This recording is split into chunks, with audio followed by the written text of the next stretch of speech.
लिम्पियाधुराबाट निक्लेको नदी र लिपुलेकबाट आएको नदीको जुन दोभान छ नि, दोभानमा पुगेपछि त्यो टोली कता जाने? त्यो अब सिमाना भनेको लिपुलेकतिर जाने कि लिपुलेकतिर जाने कि लिम्पियाधुरा जाने?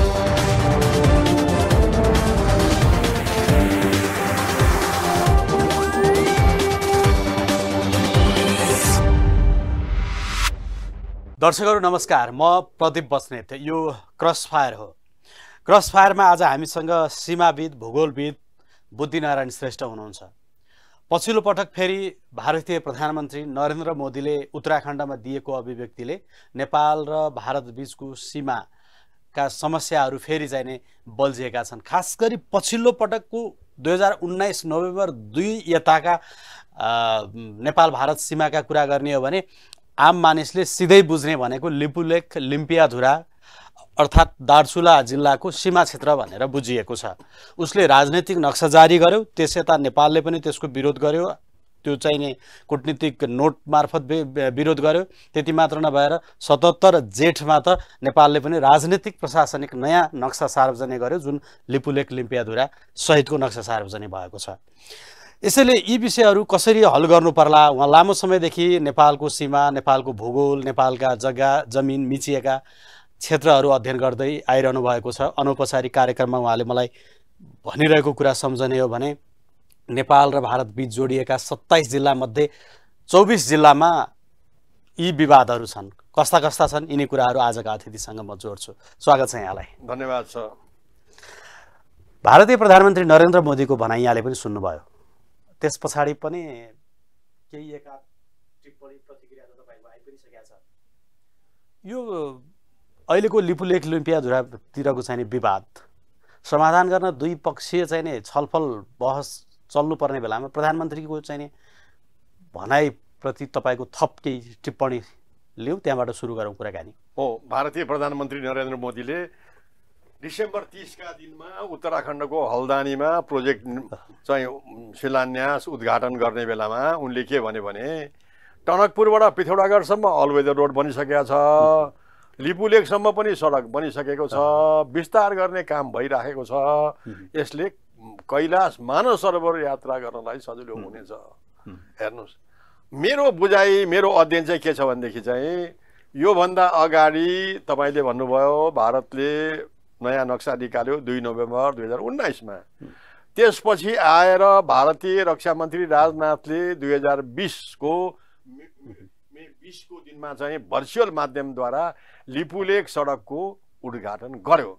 उद्घाटन गर्दाखेरि पनि भारतीय रक्षा मन्त्रीले भनेको थियो अब भारतीय फौज, भारतीय सेना चीनको सिमाना लिपुलेकसम्म जानलाई सजिलो भयो, तीर्थयात्रीलाई पनि सजिलो भयो भनेर भनेका थिए अघि पहिले। अब सन् 2020 मा भारतीय चाहिँ रक्षा मन्त्रीले भनेको एक कदम थियो भने अब अहिले भारतीय प्रधानमन्त्रीले भन्नुभएको कुरोमा चाहिँ कालापानी लिपुलेक लिम्पियाधुरामा भारतले एक कदम अगाडि बढायो। हेर्नुहोस्, अब सडक निर्माण विस्तारको काम भइराखेको छ भनेर भनेको छ। अब उसले अर्को फड्को पनि मार्छ र त्यसपछि अनि आएर अब कैलाश मानव सरोवरसम्म पुर्याउँछ। तर नेपाल, तपाईँले भन्नुभयो जस्तो भनौँ अब नेपालले डिप्लोमेटिक नोटहरू पठायो, तर भारतले वास्ता गरेको छैन। अब जस्तो 1816 मार्च 4 मा सुगौली सन्धि भए यता र त्यसको आधारमा, त्यसको बेसमा नेपालको मानचित्र, भूगोल, सीमा जुन निर्धारण भयो, त्यहाँ भनियो के अरे पश्चिममा चाहिँ नै त्यो महाकाली नदीको पूर्वी क्षेत्रलाई चाहिँ नि नेपाल मान्यो। त्यो आधारले गर्दाखेरि हामीले अहिले भनिरहेको, दाबी गरिरहेको हाम्रो नक्सामा परेको चाहिँ नि भूगोल त लिपुलेक लिम्पियाधुरासम्मको भन्ने छ। अब यो जुन एक अर्काले दाबी गरिरहेको बेलामा तपाईँहरू त टेक्निकल रूपमा पनि हैन, वस्तुगत रूपमा पनि, प्राविधिक रूपमा पनि अध्ययन गरिरहेको, अनुसन्धान गरिरहेको व्यक्तिहरू हुनुहुन्छ। यसको फाइन्डिङ्स चाहिँ के हो? यो दाबी गरेकै आधारले प्राप्त गरिने कुरा होइन, ऐतिहासिक तथ्य र प्रमाणका आधारमा स्रोत जुटाएर पेश गर्ने हो, त्यसले पुष्टि गर्ने हो सीमा। यहाँको चाहिँ बुझाइ के हो? कालापानी लिपुलेक लिम्पियाधुराको 372 वर्ग किलोमिटर भूभागमा चाहिँ भारतले हठात अकुपाई गरिराखेको छ।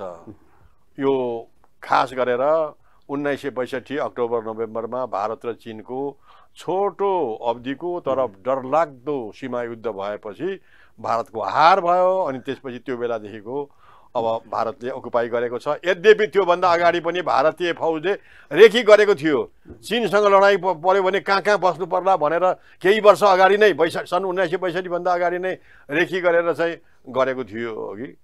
र अब यस्तो अवस्थामा सुगौली सन्धिले जुन बताएको छ, सुगौली सन्धिको धारा 5 ले नेपालका राजा महाराजा र उनका उत्तराधिकारीले काली पारीको जनतासँग सम्पर्क गर्न पाउने छैनन् भनेपछि त काली नदीको सिमाना भयो र अब तर काली नदीको उद्गम कुन हो भन्ने कुरामा चाहिँ भारतले बखेडा झिकिराखेको छ। अब नेपाल भन्छ काली अथवा महाकाली नदीको शिर त लिम्पियाधुरा हो, लिम्पियाधुरामा उद्गम भएको छ।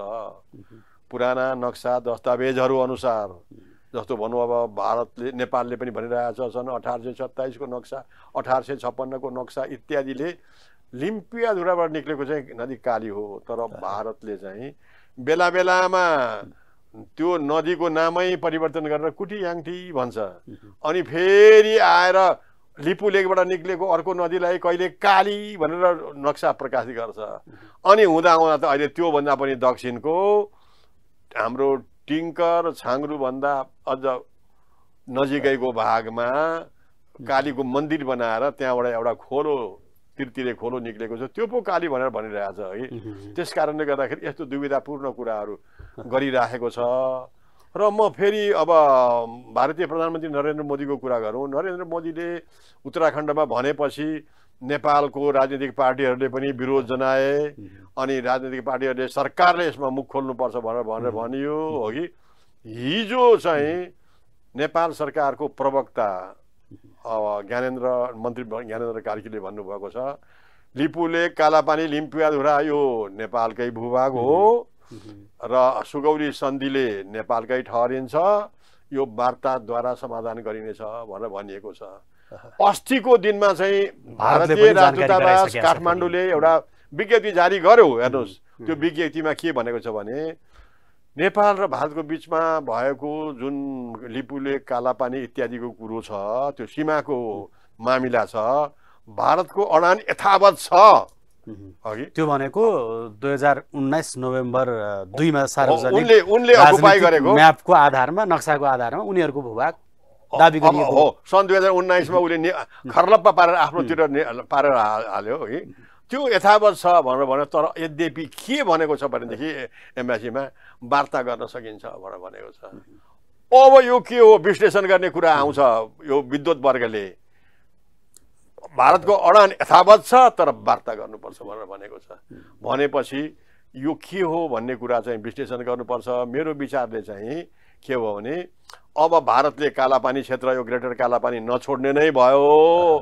अब उसको मकसद के होला भनेदेखि यसको बदलामा नेपाल चाहन्छ भने अर्को भूमि कतै दिन सकिन्छ भन्ने कुरो हो कि। यद्यपि प्रश्न उसले बढेको छैन हेर्नुहोस् अब। तर मैले यसो गौर गरेर सम्झाउँदाखेरि भारतको मन सायद त्यो पो हो कि भन्ने कुरा यता देखिन्छ। तपाईले भनेको तथ्याङ्कको आधारमा भन्ने हो भने त 372 वर्ग किलोमिटर हो त्यो क्षेत्रमा चाहिँ भारतको अतिक्रमणमा छ। सम्भवतः नेपाल र भारत बीचका सीमामा भएका समस्याहरूमा सबैभन्दा बढी क्षेत्रको चाहिँ अतिक्रमण त्यही भएको छ। लिपु लेक कालापानी लिम्पियाधुरा गुन्जी कुटी नाभी जोलिङकाङ नाभिडाङ सबै पर्छ त्यहाँ अघि।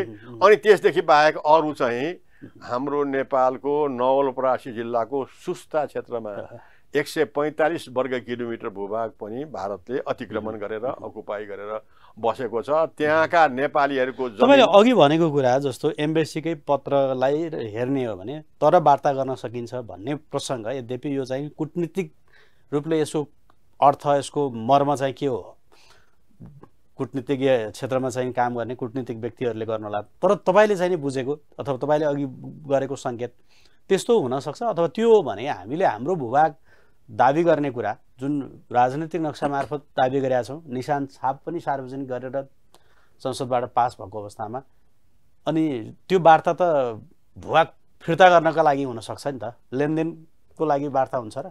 उसले वार्ता गर्न भन्न खोजेको चाहिँ के भने मैले मेरो बुझाइअनुसार कालापानी त छोड्दैनौँ भन्यो, हाम्रो पुरानो अडान यथावत छ भन्यो है।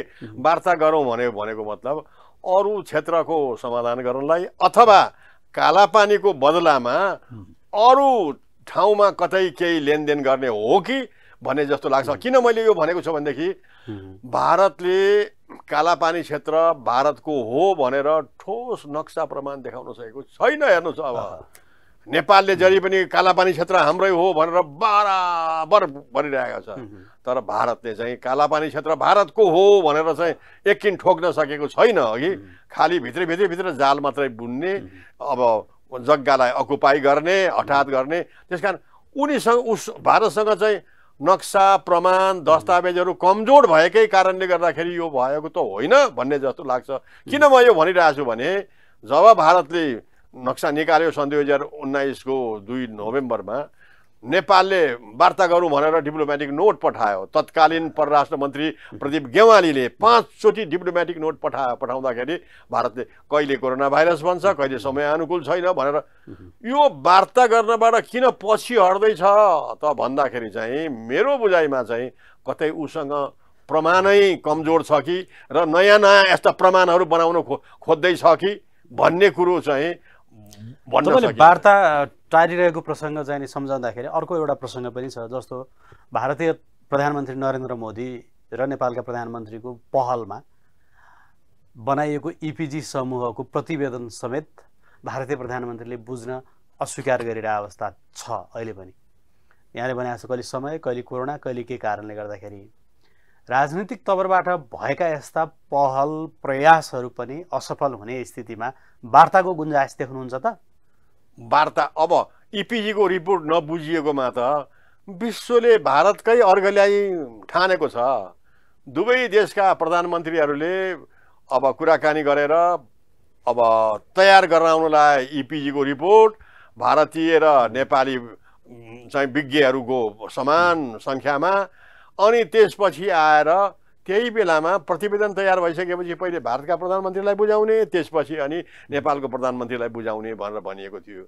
तर अहिले नबुझ्दाखेरि त त्यस बेलामा जुन 2014 सनको तपाईँले कुरा ल्याउनु भयो त्यसलाई भनेको कुरो, भारतले भनेको कुरो त अहिले भारतले इन्कार गरेको कुरो भयो नि त, होइन? त्यसकारणले रिपोर्ट त बुझेन, अब वार्ता गरेर के हुन्छ त भनेर भन्दाखेरि म चाहिँ के भन्न चाहन्छु भने भारत पनि विश्वको ठुलो प्रजातान्त्रिक मुलुक हो, उसको आफ्नै छवि छ। त्यो छविमा अथवा भारतको मुहारमा दाग पर्यो भनेदेखि भारतलाई पनि धक्का पर्छ नि त। त्यसकारण अहिले विश्वले बुझिसकेको छ कि नेपालको सार्वभौमिकता भएको लिपुले कालापानी लिम्पियाधुरा क्षेत्र भारतले हठात ओगडिराखेको छ भनेर विश्वले बुझेको छ कि। त्यसकारणले गर्दाखेरि अब नेपालले चाहिँ बुद्धिमत्तापूर्ण तरिकाले वार्ताद्वारा समाधान गरेर कसरी भारतलाई मुहार कालो नहुने गरिकन यो क्षेत्रमा समाधान गर्न सकिन्छ भनेर एउटा बुद्धिमत्तापूर्ण तरिकाको चाप्लुसीपूर्ण तरिका नेपालले अपनाउनु पर्छ भन्ने मेरो आफ्नो बुझाइ छ। त्यो चाहिँ कुन तहबाट? प्रधानमन्त्री तहबाट कि कर्मचारीको तहबाट कि होइन मन्त्री स्तरीय तहबाट कि? यो चाहिँ मेरो विचारले हो कि जस्तो तह चाहिँ तहकै कुरा गर्ने अघिकै कुरा एकैचोटि प्रधानमन्त्रीको तहमा जानु हुँदैन। प्रधानमन्त्रीले कुरा उठान गर्नुपर्छ र अनि त्यसपछि एउटा उच्च स्तरीय समिति बन्नुपर्छ। मलाई अफह्यान्ड अहिले भन्नु मन लाग्यो, अब नेपालको पूर्व प्रधानमन्त्रीहरूमध्ये एकजना, भारतको पनि अब भए पूर्व प्रधानमन्त्री नभएदेखि वरिष्ठ मन्त्रीहरूको चाहिँ एउटा समिति बनेर दुवैतर्फका समिति बनाएर समितिले वार्ता, दुवै पक्षको वार्ताद्वारा कुराकानी गरेर चाहिँ यसलाई ट्र्याकमा ल्याउनुपर्छ। ट्र्याकमा ल्याएपछि अनि मात्रै सरकार प्रमुखहरूले चाहिँ अगाडि बढेर समाधानको कुराहरू निक्लनुपर्छ। तर यसलाई पनि सुरुवात गर्ने त सरकार प्रमुखले सुरुवात गर्ने हो। हेर्नुहोस्, अब यसमा जस्तो उपल्लो तहबाट भन्दाखेरि प्रधानमन्त्री, दुवै प्रधानमन्त्रीले पहल गरेर बनाएको इपिजीको कुरा, त्यहाँ पनि अब जस्तो केही समय अगाडिसम्म त त्यो इपिजीको सदस्यमध्ये हाम्रो तर्फबाट भारतका लागि राजदूत हुनुहुन्थ्यो, निलाम्बर आचार्य, डाक्टर भेषबहादुर थापा नेतृत्वको चाहिँ त्यो इपिजी समूह, उतातिर चाहिँ भगत सिंह कोसियारी जो गभर्नर पनि हुनुभयो, बिसी उप्रेती त निधन पनि भयो, निधन भइसक्यो, उहाँको निधन पनि भयो।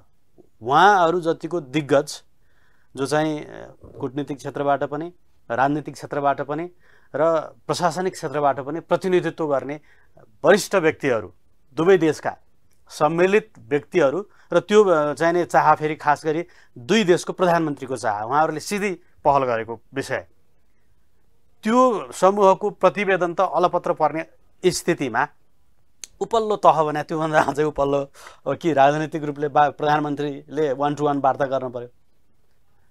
यो मेरो बुझाइमा चाहिँ इपिजीको रिपोर्ट किन अलपत्र पर्यो भनेदेखि चाहिँ प्रधानमन्त्री नरेन्द्र मोदी बुझ्न तयार थिए, तर सुरक्षा सल्लाहकारहरूले चाहिँ यो इपिजीको प्रतिवेदन बुझ्दाखेरि नेपाललाई सुरक्षा संयन्त्रमा, सुरक्षा मामिलामा धक्का पर्छ भन्ने कुरा गरेको हुनाले गर्दाखेरि यो नबुझिएको मेरो आफ्नो अध्ययन र बुझाइ है, म गलत होला।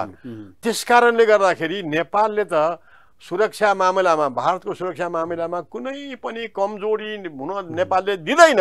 त्यसकारण इपिजीको रिपोर्ट कृपया बुझौँ। तपाईहरुले सुरक्षा मामिला भन्नुको के हो? नेपालले यो तपाईहरुको भारतको सुरक्षा मामिलामा अब खेल्नुपर्ने भूमिका के हो, गर्नुपर्ने कुरा के हो भनेर वार्ताद्वारा यसरी गर्नुपर्नेमा किन बुझिएन त? चाहिँ भारतीय प्रधानमन्त्रीले इपिजीको रिपोर्ट किन बुझिएन भन्ने। तर मेरो बुझाइमा चाहिँ सुरक्षा सम्बन्धी नै कुरो छ।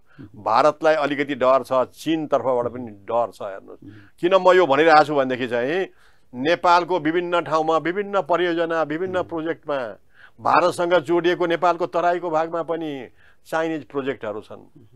भैरवाको गौतम बुद्ध अन्तर्राष्ट्रिय विमानस्थलमा निर्माणकर्ता चाइनिजहरू छन्।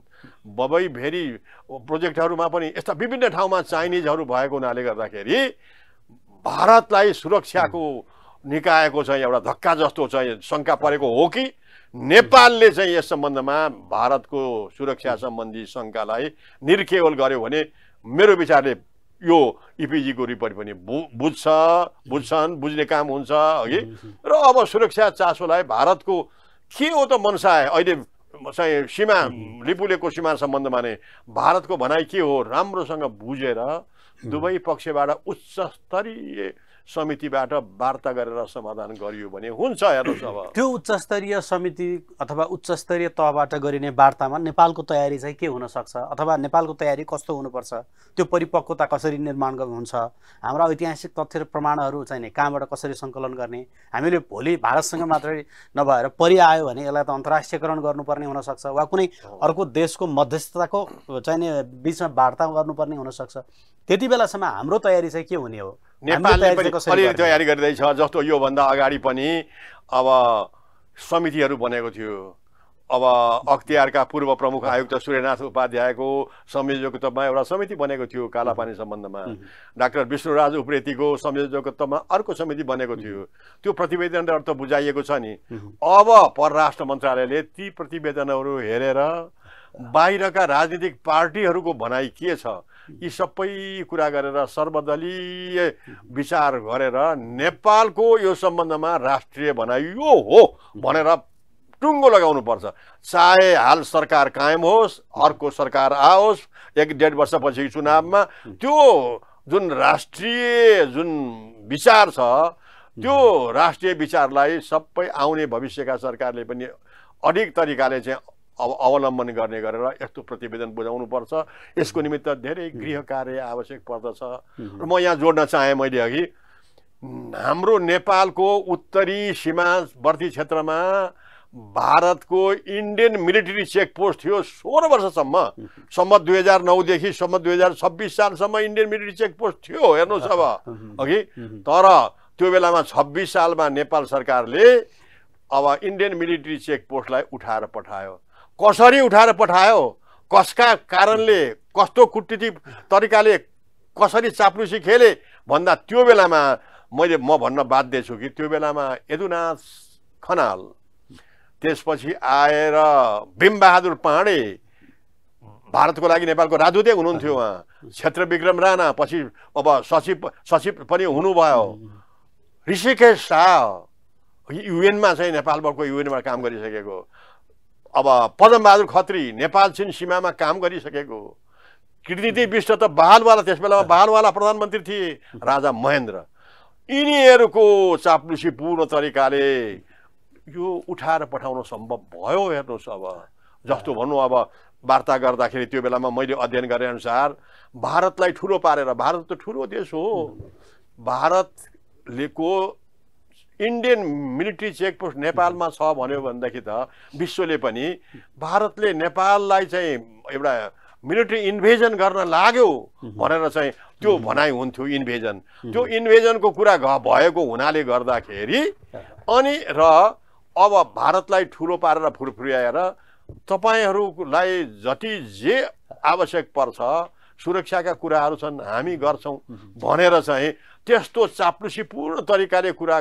मिलाइएको हुनाले गर्दाखेरि भारत मन्जुर भएर भारतीय फौज हेर्नुहोस् हाँसिकन गए। नेपालले उनीहरूलाई फुलमाला लगाएर एकदम इज्जतका साथ फिर्ता पठाए। अहिले कालापानीमा पनि त्यस्तै भूमिका खेल्न सकेर भारतीय फौज इन्डो टिबेटन बोर्डर पुलिसका मान्छेहरूलाई पनि अब इज्जतका साथ फिर्ता पठाउने यस्तो चाप्लुसीपूर्ण रणनीति खेल्नुपर्छ।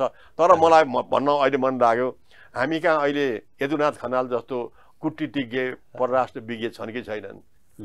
नभए पनि हुनुपर्छ, बनाउनुपर्छ, सरकारले ग्रुप गर्नुपर्छ। नेपालीहरू अध्ययनमा अगाडि बढ्दैछन्, इन्टेलेक्चुअली पनि विश्वमा अगाडि बढिराखेका छ। त्यसकारण नेपाल सरकारले ग्रुम गरेर चाहिँ त्यस्ता यदुनाथ खनाल जस्ता, ऋषिकेश शाह जस्ता, भीमबहादुर पाँडे जस्ता कूटनीतिज्ञ सिर्जना गर्नुपर्छ र समाधान। त्यो कूटनीति चाहिँ किन कमजोर भयो भन्ने तपाईँलाई लाग्छ? आज एउटा बाहिरबाट हेर्दाखेरि तपाईँ एउटा सीमाविद भएको कारणले दुई देश बीचको सीमाको अध्ययन गरिरहेको व्यक्ति र तपाईँले पेश गर्नुभएका विगतका हाम्रा दृष्टान्तहरूका आधारमा भन्दाखेरि, किनभने अन्तर्राष्ट्रिय अभ्यास पनि छ हामीसँग, अन्तर्राष्ट्रिय अध्ययन पनि छ, अन्तर्राष्ट्रिय भारतसँग मात्र नभएर भारतभन्दा बाँकी विश्वसँगको सम्बन्धको चाहिँ नै हाम्रो अनुभव पनि छ। त्यो कूटनीति चाहिँ किन कमजोर भयो? कसरी फितलो भयो? दुईटा कुरा मलाई लाग्छ। जस्तो राजनीतिक रूपले पनि हामी चाहिँ अहिले संवादमा छौँ भारतसँग, हाम्रा कूटनीतिक संवादहरू पनि जारी छन्, अरू थुप्रै सम्बन्धका आयाम हामी इन्गेज छौँ नि त, कुनै न कुनै रूपमा भारतसँगको सम्बन्धमा इन्गेज त छौँ। यो चाहिँ मलाई लाग्छ नेपालमा राजनीतिक अस्थिरताका कारणले एउटा कुरो। दोस्रो कुरो, हाम्रा नेताको नेता हुन सकेनन्, राष्ट्रियतासँग ओतप्रोत भएको, ज्यान गए पनि राष्ट्रियताका यो कुरा बदल्दिन, म जिब्रो फेर्दिन, म बोली फेर्दिन भन्ने नेताहरू नहुनाका कारणले गर्दाखेरि हो। जस्तो भनौँ, तपाईँलाई पनि थाहा होला, गएको 19 वर्षमा 17वटा सरकार बदली भएको थियो। त्यो अस्थिरता हुनु नै नेपालको राष्ट्रियतामा धक्का पर्नु हो। तर अब त चुनाव भएपछि 5 वर्ष त एउटा पार्टीले हाँक्छ भनेर भनिन्थ्यो नि, तर अब 3.5 वर्षकै कति वर्षमा चाहिँ गयो, विगत सरकार गयो। अब यो सरकारले चाहिँ वर्तमान सरकारले चुनाव पनि गराउँछ होइन। त्यस कारणले गर्दाखेरि जतिसम्म सरकार रहन्छ राष्ट्रियताको दृष्टिकोणले कालापानीको सीमाको सम्बन्धमा हाम्रो प्रमाण यस्तो छ, विश्वको विचार यो छ भनेर चाहिँ एउटा राष्ट्रिय अवधारणा बनाउन नसक्नु नै हाम्रो कमजोरी हो। यहाँभित्रको सङ्क्रमण, यहाँभित्रको अस्थिरता, हाम्रा सरकार बन्ने बिग्रिने ढल्ने प्रक्रिया होइन, हामीले राजनैतिक रूपले प्राप्त गर्न नसकेको स्थिरता, यी सबै कारणले मात्रै चाहिँ नि सीमा मिचिने कुरा हुन्छ र छिमेकी देशबाट सीमामा अतिक्रमण हुने यी चाहिँ नि पर्याप्त कारण हुन सक्छन् र यो देशको, नेपालको वा हाम्रो भूभागको सीमाको रक्षा गर्ने जिम्मा नेपालको पहिलो होला। तर सँगसँगै छिमेकीको पनि प्रवृत्ति र छिमेकीको पनि चाहिँ नि नेपालप्रतिको चाहिँ नि आशय, उसको पनि नियत देखिँदैन? तपाईँकै अध्ययनले भन्छ नि होइन, आधा रोपनी जग्गादेखि आधा रोपनी भने कति पर्छ? आधा रोपनी हो मुस्किलले एउटा चाहिँ नि घर बन्ने जमिन इलामको फाटक, नेपालको पशुपति नगरपालिकाको फाटक भन्ने क्षेत्रमा आधा रोपनी इलामको भन्सार कार्यालयको अगाडिपट्टि परेको छ। आधा रोपनीदेखि लिएर लिम्पियाधुरा लिपुलेखमा 372 वर्ग किलोमिटरसम्म मिचिएका कुरा इलामदेखि हामी सम्झौँ त यो 27वटा जिल्ला, 27 जिल्ला मध्येको 24वटा जिल्लाहरूमा कहाँ कति छन् तपाईँलाई पनि सम्झना छ, तपाईँले पनि अध्ययन गर्नुभएको छ। 71वटा ठाउँमा मिचिएको छ। हेर्नुहोस्, अब पश्चिमदेखि ल्याउँ भनेदेखि चाहिँ अब कालापानी लिपुलेक लिम्पियाधुरासँगै छ। त्यसपछि आएर टनकपुर, अब कञ्चनपुरको टनकपुर क्षेत्र, कैलालीको लालबोजनीमै होला, कञ्चनपुरको चाहिँ अब गड्डा चौकी क्षेत्र पनि छ। हेर्नुहोस् अब तपाईँले कैलालीको लालबोजी भजनीको कुरा गर्नुभयो, बर्दियाको चौगुर्जी नगरपालिकाको चाहिँ चौगुर्जी क्षेत्रको कुरा, सुस्तामै 145 वर्ग किलोमिटर, यहाँबाट यताबाट हुँदै हुँदै हुँदै हेर्नुहोस् अब झापाको मेची नदी तटीय क्षेत्रमा त्यहाँ पनि मिचानमा परेको छ। काँकडभित्ताको बाहुनडाँगी क्षेत्रमा मिचानमा परेको छ। हुँदा हुँदा इलाम र पाँचथरको बिचको सिमानाको सन्दकपुरको थुमको त्यो पनि चाहिँ अब मिचानमा परेको छ। उत्तरतर्फको काल पोखरी इत्यादि एरियामा, ताप्लेजुङको एरियामासम्म पनि मिचानमा परेको छ। हेर्नुहोस् अब यस्ता पर्यन्तर ठाउँहरू छन्। तर के भनेदेखि दुवै देशको बिचमा यो सौहार्दपूर्ण तरिकाले नेपाल र भारत अन्तर्राष्ट्रिय क्षेत्रमा समान हक अधिकार भएका देश हुन्। अन्तर्राष्ट्रिय क्षेत्रमा संयुक्त राष्ट्रसङ्घमा भोटिङ गर्दा भारतको जति अधिकार छ नेपालको पनि त्यत्तिकै हो भनेर भारतले सम्झियो भनेदेखि र नेपालले पनि हिंसाबोध नगरिकन अन्तर्राष्ट्रिय क्षेत्रमा त हामी समान हक अधिकार भएका देश हुन् भनेर कुराकानी सौहार्दपूर्ण तरिकाले कुराकानी गरेर समाधान गरियो भने नहुने त केही छैन। आखिर भारतलाई पनि विश्वमा कालो अनुहार लिएर बस्नु त छैन नि एउटा कालापानीको कुरा लिएर। त्यस कारणले गर्दाखेरि जस्तो लिपुलेख लिम्पियाधुरा र यो चाहिँ नि पछिल्लो नक्सा जुन सार्वजनिक भयो दुवै देशबाट, त्योभन्दा अगाडि त व्यावहारिक रूपमा सीमाहरू मिचिएका घटना, व्यावहारिक रूपमा मिचिएका, साँध सारिएका, जङ्गिर पिलरहरू गायब भएका, ती पिलरहरू उत्तर सरेका न्युज बाहिर आउँथ्यो। त्यो आधारले तपाईँहरूको अध्ययन, तपाईँहरूको पनि स्थलगत चाहिँ नि रिपोर्टले पनि त्यो भन्थ्यो। तर 2019मा जुन सार्वजनिक भयो नक्सा, त्यसले त राजनीतिक रूपले, प्रशासनिक रूपले नै सीमा मिच्यो। एकदमै हिजो व्यावहारिक रूपमा थियो, अहिले त त्यो चाहिँ त्यसले अफिसियल्ली चाहिँ नि रिकगनाइज गर्यो। नेपालका भूभाग मिचेको कुरा हो, मिच्यो। तर के भनेदेखि पनि नेपालले पनि वार्ता गर्नुभन्दा वार्तामा नआएको कारणले नेपालले पनि चुच्चे नक्सा त निकाल्यो नि। र त्यही क्षेत्रको कालापानी, ग्रेटर कालापानी क्षेत्रको नक्सा दुई देशको नक्सा ओभरल्याप भएर खप्टिएको छ। हेर्नुहोस् अब चुच्चे नक्सा निकालेर पारिसम्म पुर्यायो हो, तर भारतीय सेना यही कालापानीमा छ। हो त्यसरी खप्टिएको पनि छ। अब जनगणना भर्खर हाम्रो राष्ट्रिय जनगणना सकियो होइन। अब त्यो लिपुलेख कालापानी लिम्पियाधुराको कुञ्जी कुटी नाभिका जनताहरूको तथ्याङ्क नेपालबाट लिएको तथ्याङ्क जनगणनामा राखिन्छ कि राखिँदैन जनताले हेर्न खोजिराखेको छ। त्यहाँ भर्चुअली गणक जान सकेन, भारतले दिएन, तर अरू माध्यम पनि हुन्छन् नि त, छन् नि त। मैले पनि प्रस्ताव गरेको थिएँ। यसका चाहिँ डकुमेन्टहरू के हुन सक्छन् हामीसँग, के छन्? जस्तो जग्गा पारिपट्टि छ, तिरो कर चाहिँ यतातिर तिरिराखेका छ, त्यस्ता घटनाहरू पनि छन्। तराईमै पनि छन् त्यस्ता। लिपुलेख लिम्पियाधुरा मात्रै नभएर यही तराईमा पनि छन्। त्यो जस्ता गुनासा सहितका चाहिँ न्युज बाहिर आइराखेका हुन्छन् नि होइन। हामीसँग भोलि पेश गर्ने अध्ययन प्रतिवेदनहरू त भए, यहाँले अघि भन्नुभयो सूर्यनाथ उपाध्यायदेखि लिएर अरूहरूको चाहिँ रिपोर्टहरू, ऐतिहासिक डकुमेन्टहरू चाहिँ के छन् हामीसँगका? नक्साहरू के छन्? नक्साहरू छन्। जस्तो तिरोतिरको तपाईँले कुरा ल्याउनुभयो नि। अब अध्येता ऋषिराज रुम्साली कञ्चनपुरको, उहाँले डडेलधुरा मालपोत कार्यालयमा गएर पुराना नक्सा दस्तावेज इत्यादिहरू र स्याहा अथवा अध्ययन गर्दाखेरि गुन्जीका व्यक्ति बाबु मरेपछि छोरोको नाममा जग्गा दाखिल खारिज गरेर 13 पैसा मालपोत लगाएको त्यस्तो प्रमाणहरू पनि उहाँले लिनुभएको छ। नेपाल सरकारसँग प्रमाण भएको हो कि त्यो हामीसँग सुरक्षित छ। चन्द्र शमशेरको पालोमा पनि खड्ग निशाना गरेर गुन्जीका जनता, त्यस बेलामा गुन्जीका जनताहरूलाई खड्ग निशाना गरेर अब नेपालको जग्गा कुत नतिरिकन खाएकोमा साबिक कुत मिना गरेर अब कुत बुझाउ मुखिया जिम्मावाललाई भनेर गुन्जीको पनि गरेको खड्ग निशानाहरू पनि, यस्ता प्रमाण प्रशस्त छन्। नक्साहरू त धेरै छ, मैले नक्साहरू धेरै भनिसकेँ। जस्तो भनौँ 1819 को नक्सा, त्यसपछि आएर 1827 को नक्सा, 1853 को नक्सा, 1856 का नक्सा, यस्ता पर्यन्त नक्सा छन् जुन नक्साले लिम्पियाधुराबाट निक्लेको नदीलाई रिभर काली KALEE लेखेको छ। त्यो नदीलाई दुई देशको सिमाना मान्ने हो भने त्यो लिम्पियाधुराबाट निक्लेको नदीभन्दा पूर्वका समस्त भूभाग जोलिङकाङ, नाभी, गुटी, गुन्जी, कालापानी, नाभिडाङ, लिपुलेक सबै त नेपालको पर्छ नि त। त्यस कारणले गर्दाखेरि अब यो नक्सा प्रमाणको आधारले देखिएको छ, नेपालकै छ, तिरानको प्रमाणहरू पनि छ अघि। तर अब उसले हठात ओगटेर भोगेर बसेको छ भनेर भन्नु, उसँग प्रमाण छैन तर भोग मात्रै छ भनेपछि अब वार्ता गर्दाखेरि भारतले अहिले भारतीय राजदूतावास काठमाडौँले अस्तिको दिन निकालेकोमा चाहिँ कता कता अब भोगाधिकार देऊ भनेको हो कि है, मैले अफह्यान्ड भनेको कुरो हो यो, म गलत पनि हुन सक्छु। यस्ता कुरा के हो भन्ने कुरा हामी नेपालीहरूले अध्ययन गर्नु पर्यो, विश्लेषण गर्नु पर्यो। इन्डियन एम्बेसीको भनाइ के छ त, हामी कसरी तयार हुने भन्ने कुरा हामीले गर्नुपर्छ। तथ्य प्रमाणले प्रमाणित गरिसक्यो भने त भोलि हामीले गरेको दाबीलाई भारतले स्वीकार्नुपर्ने एउटा चाहिँ नि बिन्दुमा त हामी पुग्छौँ। दुई देशीयसम्म वार्ताबाट होला, अघि भने जस्तो अन्तर्राष्ट्रियकरण गर्नुपर्ने पनि हुनसक्छ। हुनसक्छ।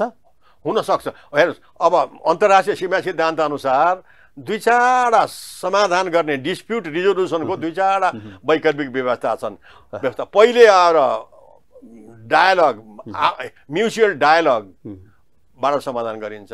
म्युचुअल डायलग हुन सकेन भनेदेखि अब थर्ड पार्टी आर्बिट्रेसन, तेस्रो मुलुकलाई मध्यस्थता गर्न दिने। तर त्यो मध्यस्थता गर्नको निमित्त चाहिँ दुवै देशले मन्जुर गर्नुपर्छ। भारतले पनि नेपालले पनि त्यो तेस्रो देशलाई, नभए तेस्रो देश आउँदैन।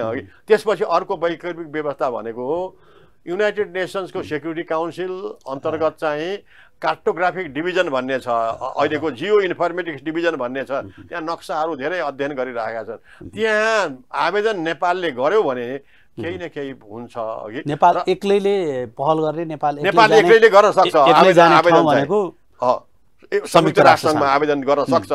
तर नेपालले कम्मर चाहिँ दरिलो बनाउनु पर्छ। अघि नेपाल सरकार चाहन्छ कि चाहँदैन भन्ने कुरा गर्नुपर्छ। अन्तिममा केही लागेन भने, त्यहाँबाट पनि भएन भने, युएनबाट पनि भएन भने इन्टरनेसनल कोर्ट अफ जस्टिस त छँदैछ। संसारका विश्वका धेरै मुलुकहरूले त्यो जोखिम मलाई त अहिले नेपालको राजनीतिक दल वा हाम्रो सरकारको त्यो देखिँदैन होइन। त्यो गाह्रो, किनभने राजनीतिक दलहरूलाई आफूलाई नै सत्तामा अडिनलाई अब अप्ठ्यारो पर्छ कि भनेर उहाँहरू धर्मराउनुहुन्छ। म त के भन्छु भनेदेखि उहाँहरू धर्मराउनु भयो भने पनि एकाध वर्षमा त उहाँको पद त जान्छ। त्यसकारण आफू पदमा हुँदाखेरि नै निर्णय गरिदियो भनेदेखि त नाउँ त आफ्नो रहन्छ नि त। त्यो विचार गर्दैनन्। तत्कालीन 2-4 महिना, 1-2 वर्ष, 2-4 वर्षको पदको लोलुपले गर्दाखेरि राजनीतिक प्रशासनिक प्रभाव भारतको नेपालमा तल्लो तहसम्म छ भन्ने कुरो त्यो छर्लङ्गै भनिआएको देखिआएको कुरा हो। त्यसले गर्दाखेरि त्यत्रो आँट त अहिले गर्न सक्ने त्यो नेतृत्व त कहाँ अहिले आइसकेको छ र? हो, हामी भारतकै मुख पर्छौँ। मलाई अहिले ठ्याक्कै अखबारमा पढेको कुरा आयो, हाम्रा तराईका नेताहरू उपेन्द्र यादवदेखि लिएर महन्त ठाकुर अरू नेताहरू, बिहारको लालु यादव त्यस बेलामा मुख्यमन्त्री हुनुहुन्थ्यो कि उहाँसँग वार्ता गर्न जानुभएको छ मधेस आन्दोलनको बेलामा। खास गरी संविधान जारी भइसके पछाडि पटनामा भएको प्रसङ्ग तपाईँले जोड्न खोज्नुभयो। अखबारमा फोटो लेखेको थियो कि लालु यादव चाहिँ उपर खुट्टी लाएर एउटा कुर्सीमा बसेको हो कि हाम्रा नेताहरूलाई बेन्चीमा लहरै लाएको, लालु यादव विशेष गरेर खुट्टामा हल्लाएर अब उपर खुट्टी लाएर नेपाली नेतालाई केही पनि नगर्नेको। हेर्नुहोस् के हो त यो हाम्रा यही कुरोमा अघि तपाईँले पनि सङ्केत गर्नुभएको थियो। भारतले पटक पटक नेपालसँग सुरक्षा चाहिने चासो राख्ने र सुरक्षाका बारेमा नेपाललाई प्रश्न उठाइरहेको अवस्था विगतदेखि छ। इपिजीको प्रतिवेदनमा पनि त्यो कुरा काहीँ न काहीँ उल्लेख छ भनिएको छ। अब सार्वजनिक भएको छैन, सार्वजनिक नभएको कुरालाई यही नै हो भन्न त सकिएन। तर त्यही भित्र काम गरेका व्यक्तिहरूका चाहिने अनौपचारिक कुराहरूमा त्यो पाइन्छ। सुरक्षा चासोको विषय अलि उठाइएको छ भनेर हाम्रो जुन खास गरी तिनतिरको सम्बन्ध मतलब सीमा जोडिएको र खुला सीमा, यो सीमालाई व्यवस्थापन गर्न यो सीमालाई अलि व्यवस्थित गर्न अझ अब त्यो कति सम्भव हुन्छ अथवा त्यो अहिलेको आवश्यकता हो कि होइन? अब नेपाल र भारतको सीमा हाम्रो सीमालाई खुला सीमालाई अब चाहिँ अर्को ढङ्गले सोच्ने हो कि भन्ने रेगुलेट गर्ने तर्क छ। त्यसले चाहिँ नि यो अतिक्रमणलाई रोक्नलाई सहयोग पुग्छ कि अथवा त्यो आवश्यक भइसक्यो हो कि तपाईलाई के लाग्छ? रेगुलेट गर्यो भनेदेखि चाहिँ भारतको जुन सुरक्षा चासो छ केही मात्रामा समन हुन्छ। भारतले अहिले रेगुलेट गर्न पनि चाहिराखेको छ, व्यावहारिक तरिकाले रेगुलेट गरिरहेको छ। हेर्नुहोस्, भारतीय एसएसबीले अब भारतबाट नेपालतर्फ जो पायो उहिले आउनु दिँदैन, खानतलासी गरेर मात्रै आउनु दिइराखेको छ हो कि। अब नेपालबाट जाने मान्छेको पनि खानतलासी गरेर गइरहेको छ एसएसबीले, नभए फर्काइदिन्छ। यो पनि एउटा रेगुलेटेड सिस्टम हो, सीमा नियमन व्यवस्था हो, उसले व्यावहारिक तरिकाले लागू गरिसकेको छ कि। त्यस कारणले गर्दाखेरि सुरक्षा चासो जस्तो तपाईँले अहिले भन्नुहुँदाखेरि मैले भने 2 हप्ता जति अगाडि सुनौली नाकामा 2 जना चिनिया नागरिकलाई बिना भिसा नेपालबाट पसेको भनेर चाहिँ भारतीय प्रहरीले एसएसबीले कब्जा लिएर चाहिँ कारबाहीमा पनि गरेको थियो नि, होइन? त्यो त्यसकारण त्यस्ता संदिग्ध कुराहरू छन्। भारतलाई यसो हुन हामी दिँदैनौँ भनेर नेपालले भारतलाई विश्वस्तता चाहिँ दिलाउन सक्नुपर्छ। दुवै देशको अब हितको कुरा गर्ने भनेर भन्न र यो पहल गर्न चाहिँ हामीले सक्नुपर्छ। नेपालले पहल हामीले गरिरहने कुरा जोड्दाखेरि जस्तो यसमा हाम्रो मात्रै चाहना, हाम्रो मात्रै चाहिँ नि पहल प्रयासले चाहिँ त्यो हुने देखिएन। प्रधानमन्त्री, भारतीय प्रधानमन्त्री मोदीको पछिल्लो चाहिँ नि अभिव्यक्तिले फेरि अहिले जुन आयो यो विषय चाहिँ चर्चामा, त्यस लगत्तै रक्षा मन्त्रीको पनि भनाइ आयो बाहिर, राजनाथ सिंहले नेपालसँग झुकेर भए पनि हामी सम्बन्ध सुधार्छौँ, बिगार्दैनौँ, असन्तुलित हुन दिन्नौँ भन्ने खालको अभिव्यक्ति आयो। अब यो जुन 2 नेता, उहाँ त पार्टीको अध्यक्ष पनि हुनुहुन्थ्यो पहिले, बिजेपीको गृहमन्त्री पनि हुनुभयो, उहाँको अभिव्यक्ति चाहिँ कस्तो हो? अब यो चाहिँ मलाई के लाग्छ भने 2 देशको सम्बन्ध, जनता स्तरको जनस्तरको सम्बन्ध सुधार्नलाई भारतीय रक्षा मन्त्री राजनाथको भनाइ राम्रो छ कि, तर यो चाहिँ व्यावहारिक दृष्टिकोणले आवश्यक परेको छैन। हेर्नुहोस्, अब उहाँले भन्नुभएको छ नेपाललाई जहिले पनि हामी सन्तुष्ट तुल्याउँछौँ, भारतको शिर निहुराएर भने पनि नेपाललाई कदर गर्छौँ, नेपाललाई सम्बन्ध सुधार गर्छौँ भनेर भनेको छ। नेपालले अब यो लगभग 2 हप्ता अगाडि भनिएको हो कि त्यही बेलामा नेपालले फलाम तातेको बेलामा हथौडा हान्न सकेन। त्यो बेलामा भएपछि भारतीय रक्षा मन्त्रीले यसो भन्नुभएको हुनाले कृपया अब दुवैको शिर ठाडो हुने गरेर, दुवैको शिर नझुक्ने गरेर कालापानीको बारेमा वार्ताद्वारा समाधान गरौँ, वार्ताको संयन्त्र बनाऊ, एउटा उच्च स्तरीय संयन्त्र बनाऊ। यद्यपि सन् 2014 को अगस्तमा परराष्ट्र सचिव स्तरीय संयन्त्र बनेको छ।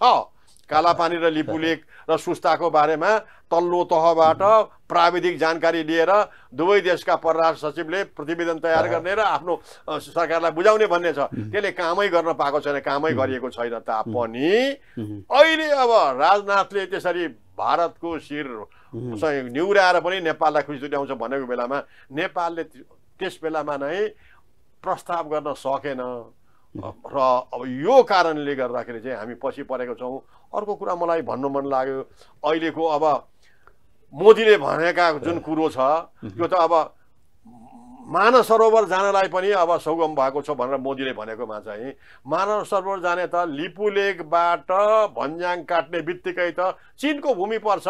चीनको भूमि भएर अनि उत्तर मानस सरोवर, कैलाश मानस सरोवर जाने हो। अब नेपालले चीनलाई अनुरोध गर्नु पर्यो, डिप्लोमेटिकली अनुरोध गर्नु पर्यो, पोलिटिकली अनुरोध गर्नु पर्यो। त्यस्ता भारतीय तीर्थयात्रीहरू, भारतीय गाडीहरू अब लिपुलेकबाट क्रस गर्ने बित्तिकै र चीनको भूमि टेक्यो भने त्यहाँ टेक्न नदिनु होला कृपा गरेर। यो तपाईँलाई थाहा छँदैछ यो कालापानी लिपुलेक क्षेत्र नेपालको हो भनेर चाहिँ तपाईँलाई थाहा छैन। नेपालले अनुरोध गर्नु पर्यो चीनलाई। तर म यहाँ जोड्न चाहन्छु, हेर्नुहोस् अब चीन पनि कमको छैन। कुनै मेरा साथी रिसाउलान् यो भनेको चीनसँगको सीमा चाहिँ अध्ययन गर्न पनि सरकारले समिति बनायो नि। सन् 2015 मा भारतको प्रधानमन्त्री नरेन्द्र मोदी चीनमा गए। चीनमा गर्दाखेरि चीन र भारतको बीचमा त्यो बेलामा सन् 2015 को मे 15 चाहिँ लिपुलेखबाट भारत र चीनको व्यापार वाणिज्य अभिवृद्धि गर्ने भनेर भन्यो। त्यो बेलामा चीनले नेपाललाई किन सम्झेन, जबकि चीनलाई राम्रोसँग थाहा छ त्रिदेशीय नाका नै भनेको छ भन्ने बेलामा हैन, अरू नाकाहरू छ तर सहमति चाहिँ दुईटा चाहिँ देशका नाका अरू नाकाहरू पनि, तर लिपुलेखको कुरा चाहिँ मुख्य छ।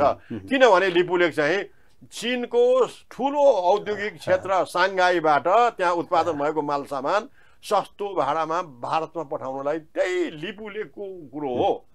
चीनलाई पनि अब आफ्नो सामान भारतको 1.25 अरब जनतालाई चाहिँ बेच्नु छ र उसले पनि व्यापारिक प्रयोजन गर्नु छ। त्यसकारणले मैले यहाँ भन्न खोजेको त्यो बेलामा चाहिँ सम्झौता गर्दा स्टेटमेन्ट जारी गर्दाखेरि नेपाललाई एकचोटि यसरी हामीले गर्न लाग्यौँ के हो भनेर चाहिँ चीनले किन चाहिँ अब नेपाललाई भनेन, नेपालले पनि चाहिँ चाल पाउन सकेन। तर म त अब अहिले के भने अफह्यान्ड म यहाँ भन्दैछु, कसैलाई आघात पनि पर्ला। लिपुलेखमा त्यो बेलामा सन् 2015 को मे 15 को दिनमा चाहिँ भारत र चीनले चाहिँ काले काले मिलेर खाउँ भाले गरे लिपुलेखलाई हेर्नुस्। अब यही कुरो अनि नेपाल हेरेकै भइरहेछ। चीन र भारत पछिल्लो समय एसियामा, जसरी एसिया मात्र नभएर विश्वकै चाहिने शक्तिशाली उदयमान अर्थतन्त्रका रूपमा चाहिँ उदाइराखेका छन्। हामीसँगको दुवै देशसँगको सीमा जोडिएको, दुवै देश छिमेकी देश पनि भएको। अब यतिले यसलाई कतिपयले आर्थिक कोणबाट हेर्दाखेरि यो चाहिँ अवसरका रूपमा पनि हामीले प्रयोग गर्न सक्छौँ भन्ने व्याख्या छ, त्यतातिर नजाउँ।